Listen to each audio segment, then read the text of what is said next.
Harry Finch had a day to remember as he secured his second first-class century on the second day of 3 against the touring Pakistanis.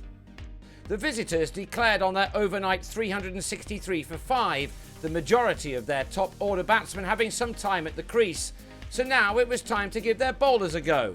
But rather than warming up for Thursday's first Test match at Lord's, the attack were met by two batsmen in form in the shape of Finch and the in-form Luke Wells. The pair started at a rate of knots and never really looked back, the runs racing off the bat. The opening overs brought bags of 4s and this 6 from Finch, who was clearly determined to make the most of his chance at the top of the batting order. Yet it was Wells who played with yet more freedom, reeling off one quality shot after another, the scoring rate in the first 10 overs at more than 6. And things hardly slowed to a crawl when Zulfikar Babar came on, the spinner being attacked by Finch with 6 number 2.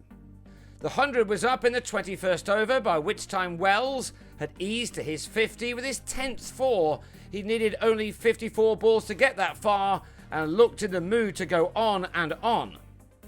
Finch was also at his half-century before a morning very much enjoyed by these two was at an end. The 21-year-old, with only 9 first-class matches behind him before this one, was there with his 8th 4 to go with his pair of 6s. He'd used up 74 deliveries.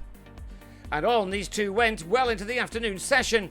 Jake Ball admitted on TV that England will be viewing the footage from this match in preparation for Thursday, and the batsmen will enjoy what they see, boundaries continuing to flow off the bats of both men at the crease, their partnership moving beyond 150 with no sign that it was about to be curtailed at any point in the near future by an attack which did not have Mohammad Amir nor Yasir Shah. Finch moved past his partner and was first into the 80s with his third maximum of the day. Babar the man to suffer again on a pitch which offered him very little. So now the race was on to see which of these two confident batsmen would be first to their 100, each man pushing the other on between the overs.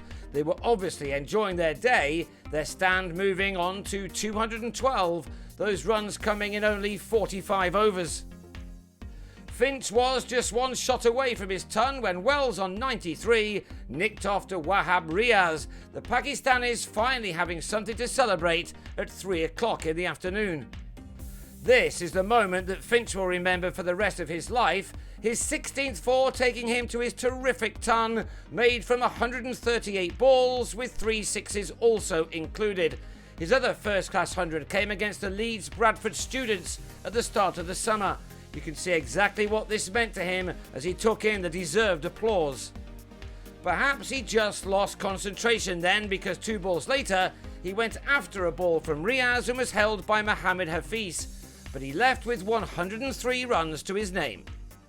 Having waited so long for some success, the wickets now came quickly. Imran Khan trapped Matt Machin in front for 13.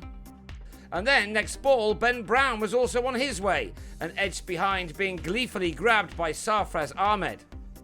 First-class debutant Phil Salt and Craig Kachopa added 58 runs for the 5th wicket, and when Kachopa was out on the stroke of tea for 19, leaving Salt on 37, Sussex declared. Brown called them in with the score on 291 for 5, 72 runs behind, and that gave the Pakistani openers Hafiz and Shan Masood a session to try to make up for their failures in the first innings.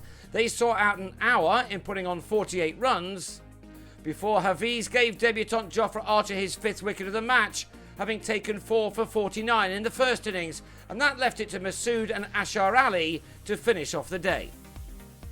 The Pakistanis ended it on 71 for 1 for a lead of 143, and with any luck they will want to make this a competitive game on the last day. If so, we could have a lot to look forward to.